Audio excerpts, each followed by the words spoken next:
नाज़रीन, बात हो रही है मुफाहमत के हवाले से कि सियासत में मुफाहमत जो है वो इस वक्त में किस हद तक ज़रूरी है या उसके लिए होते जो इकदामात हैं वो पाया तकमील तक पहुँचते किस हद तक दिखाई देते हैं। शफीउल्लाह जान साहब, जिस तरह मैंने अपने इंट्रो में बताया आगाज़ पे कि जब सुहेल अफरीदी साहब मसनद इक़्तिदार के ऊपर बराजमान हुए तो उस वक्त तासुर कुछ और था, अब तासुर कुछ और दिखाई देता है, बेहतरी के इम्कानात भी दिखाई देते हैं और जो उनकी टेलीफोनिक राब्तों की समत है वो ये बताती है कि वो तमाम पार्टीज जो सूबे के अंदर मौजूद है, मैं विफाक को एक वक्त में साइड पे रखता हूं, सूबे के अंदर मौजूद है, उनके साथ वो अपना जो तरीका कार है या अपने जो रवाबित है या अपनी जो सियासत के उसूल हैं उसके मुताबिक चलना चाहते हैं और मुफाहमत का रास्ता इख्तियार करना चाहते हैं। बादी उन नज़र में ये हम सही समझ रहे हैं या फिर उन टेलीफोनिक राब्तों की वजूहात कुछ और हैं? देखिए, जब सुहेल अफरीदी साहब का नाम अनाउंस हुआ डे वन से लेके जब तक उनका हल्फ नहीं हुआ तो आपने सबका रोल देखा होगा, गवर्नर से लेके अपोजिशन की जमातों तक, और क्या कुछ नहीं कहा गया वफाकी वज़रा की तरफ से और अपोजिशन पार्टीज की तरफ से। इन सब चीज़ों को वो हमने फेस किया, लेकिन उसके बावजूद तहरीक इंसाफ के जितने MPs थे वो इंटैक्ट थे, वो आप सबके सामने थे। कोई कह रहा था कि 22 लोगों के एफिडेविट्स हैं। इस सब चीज़ों को MPs ने गलत साबित किया और 90 वोटों से सुहेल अफरीदी साहब को KPK असम्बली से वज़ीर आला मुंतखब कराया गया। देखिए, सूबे के हालात आपके सामने हैं। अमन व अमान जो है इस वक्त इस सूबे का सबसे बड़ा मसला है। उस हवाले से कल वज़ीर आला सुहेल अफरीदी साहब ने तमाम अपोजिशन जमातों के जो यहाँ पे मशरान हैं, ML वली साहब हो गए, अमीर मुकाम साहब हो गए, सिराजुल हक साहब हो गए, फजल रहमान साहब हो गए, तो उनको बिल्कुल टेलीफोनिक राब्ता हुआ है। और आपको आपके इल्म में भी होगा कि इस वक्त सूबाई असम्बली की एक सिक्योरिटी कमेटी बनी है जिसमें तकरीबन 35 मेंबरान हैं, जिसमें से तहरीक इंसाफ के MPs भी हैं, स्टेक होल्डर्स भी हैं और तमाम पार्लिमानी पार्टियों के जो वहाँ पे पार्लिमानी लीडर्स हैं वो भी उसमें मौजूद हैं। और सूबे में जो अमन व अमान के लिहाज से वहाँ पे एक ब्रीफिंग भी होगी। पहली जो मीटिंग थी वो हो गई है, उसमें से TORs कुछ डिस्कस हो गए हैं। वज़ीर आला साहब ने उसमें खुसूसी शिरकत की, हमारे सूबाई सदर जुनैद अकबर साहब ने उसमें खुसूसी शिरकत की, अपोजिशन लीडर इबाद साहब मौजूद थे। तो ये एक अमन व अमान की कोशिश है कि सूबे में अमन होगा तो ये सबका मुश्तरका फैसला भी है और सबका मुश्तरकी ख्वाहिश भी है। तो कल जो टेलीफोनिक राब्ते हुए हैं वो इस ज़मन में हुए हैं और हमें उम्मीद है कि जल्द अमन व अमान के लिए एक APC बुलाई जा रही है जिसमें वज़ीर आला साहब उसको लीड करेंगे। स्पीकर खैबर पख्तूनख्वा असेंबली बाबर सलीम स्वाति मौजूद होंगे और सूबे के लिए जो अमन इस वक्त सबसे बड़ा मसला बना हुआ है, बाजोड़ के हालात आपके सामने हैं। यानी उनकी तरफ जब तक तवज्जो नहीं दी जाती तो अमन व अमान के ज़िमन के अंदर ये सारे टेलीफोनिक राब्ते हो रहे हैं। मरवत साहब, इसमें सिर्फ एक APC बुलाई जा रही है। जी जी जी, जी मैं शफीउल्लाह जान साहब आपकी तरफ आता हूँ। मरवत साहब, ये जो दूसरी एक मुलाकात के चर्चे हैं शाह महमूद कुरैशी साहब से, जिसमें फवाद चौधरी साहब का नाम है, पुराने जो लोग हैं मुफ्ती महमूद साहब, इमरान इस्माइल साहब, ये ऐसी शख्सियात जिनको कहा जाता है कि रास्ते अलग हो गए और पार्टी अभी कबूल नहीं कर रही, तो क्या ये कोई मफाहमत का इशारा है? जिस तरीके से फवाद चौधरी साहब ने कहा कि हम दीगर पार्टीज़ के रहनुमाओं से भी मुलाकात करेंगे, मौलाना फजलुर रहमान से भी वफ्द मिलने जाएगा, तो ये क्या कोई नई सफ बंदी हो रही है? ये मफाहमत के ताने बाने हैं जो बुने जा रहे हैं? एक तो मैं आपको अर्ज करूं कि पार्टी इनको कबूल नहीं कर रही है, ये एक रवैया है PTI में। मैंने खुद ऑब्ज़र्व किया है कि पाकिस्तान तहरीक इंसाफ में जाने पे सब लोग खुश होते हैं। आज अगर खुदा न खास्ता शफी जान साहब जो हैं मजबूर हो जाते हैं या वो छोड़ देते हैं तो यही पार्टी जो है शादियाने मनाएगी। पार्टी में 2018 के बाद से लेकर आज तक कोई आया ही नहीं है, सब गए हैं। और जाने पे मैं उस जाते वक्त पार्टी के तमाम मामला सर क्यों नहीं आया? ये जो इस हालिया इलेक्शन में तो बहुत से ऐसे आए जिनका पार्टी से कोई लेना देना ही नहीं था सर।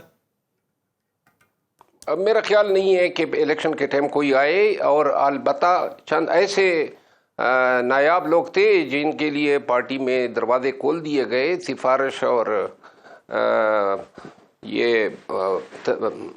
सिफारिश वगैरह जो हैं वो पार्टी में चलती रहती है। मैं जो बात कर रहा हूँ उसको आप ज़रा गौर से सुने। पाकिस्तान तहरीक इंसाफ में 2018 के इलेक्शन के बाद से लेकर आज तक कोई नहीं आया है, और 2024 के इलेक्शन में बहुत से लोगों ने मुझसे रजू किया, बड़े नामी कदा और शख्सियात, اور جس کے بارے میں بھی بات ہوتی تھی کہ فلاں آ رہا ہے یا فلاں جو ہے آنا چاہتا ہے تو میرا اختلاف شروع ہو جاتا تھا. پارٹی میں کسی کو خوش آمدید نہیں کیا جاتا ہے. جو نکالے جاتے ہیں چاہے ان کی کتنی قربانیاں کیوں نہ ہو ان سب پہ تو ہوتی ہے. چاہے آپ علیم خان کو دیکھیں, چاہے ترین صاحب کو دیکھیں, چاہے یہ فواد چودھری صاحب کو دیکھیں.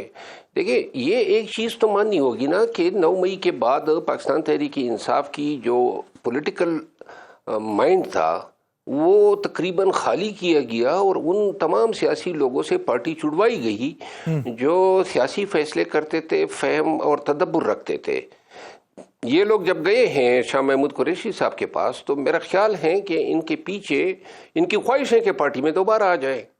اب پارٹی کو برا لگ رہا ہے, اور کیوں برا لگ رہا ہے مجھے پتہ ہے, کیونکہ پارٹی میں جو چلے جاتے ہیں ہر ایک کو یہ اندازہ ہوتا ہے کہ جی یہ آ کے پھر وہی اثر رسوخ استعمال کر کے اپنی جگہ لے لیں گے, اور جس سے ان کی جگہ جو ہیں وہ شاید بدل جائے یا کمزور پڑ جائے. اچھا, اسی جو رساکشی نے اور حسد نے جو ہے پارٹی میں نئے بہت سارے سیاسی کارکنوں کی اور سیاسی لیڈر اکابرین کی داخلے کو ناممکن بنایا ہوا ہے.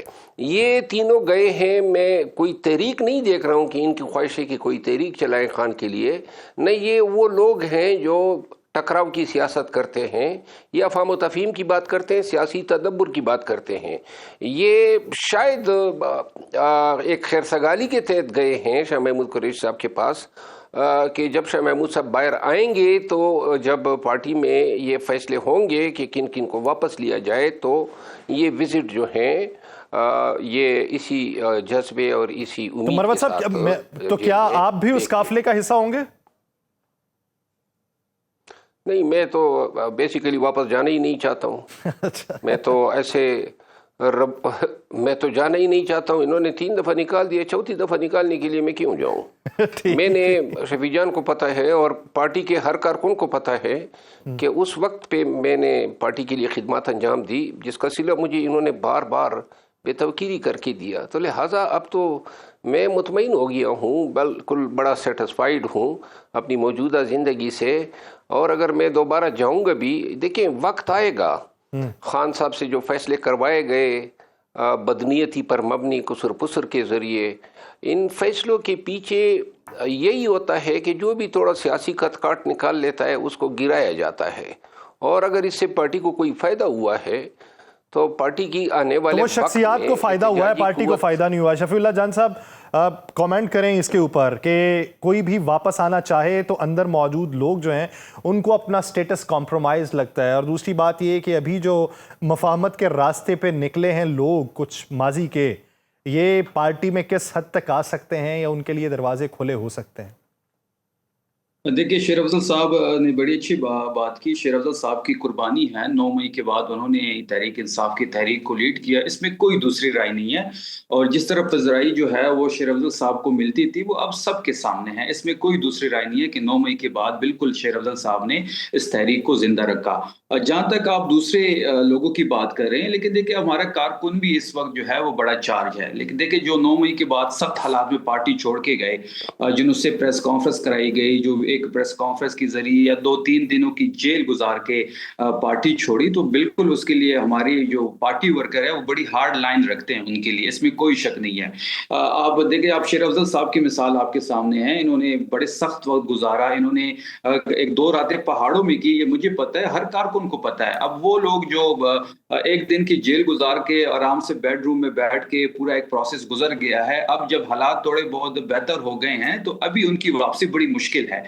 اس پہ پارٹی کا کارکن بھی بولے گا, اس پہ پارٹی کے ہمارے رہنما بھی بولیں گے. باقی ان کی ملاقاتیں شاہ محمود قریشی صاحب سے ہوئے ہیں, ہونی چاہیے. شاہ محمود قریشی صاحب ہمارے ہیرو ہیں, وہ اس وقت جیل میں ہیں, انہوں نے بھی تقریباً 2.5 سال سے وہ جیل میں ہے, اور بڑی جرأت مندانہ انداز سے انہوں نے اپنی قید کاٹی ہے. اس وقت ہمارے جو قائد ہیں ان کی جو اہلیہ ہے بشرا بی بی, وہ چٹان کی طرح اس وقت جیل میں موجود ہیں. تو یہ ساری چیزیں ہمارے کارکنوں کے ذہن میں ہیں کہ جو لوگ ایک ویڈیو کے ذریعے, ایک प्रेस कॉन्फ्रेंस के जरिए या 2 दिन जेल गुजार के वीडियो करा के प्रेस कॉन्फ्रेंस करा के पार्टी छोड़ गए हैं, अब उनमें और वो लोग जो इस पार्टी के साथ सख्त वक्त में खड़ी हुए हैं 9 मई के बाद से लेके आज तक, तो उनमें जरूर एक डिफरेंस होना चाहिए और इनकी वापसी इतनी आसान उनमें एक फर्क होना चाहिए और पार्टी में वापस आएंगे तो आवाज हर कोई उठाएगा और आएंगे, पार्टी के कारकुनान भी उठाएंगे। अब देखिए कि मुस्तकबिल क्या निकलता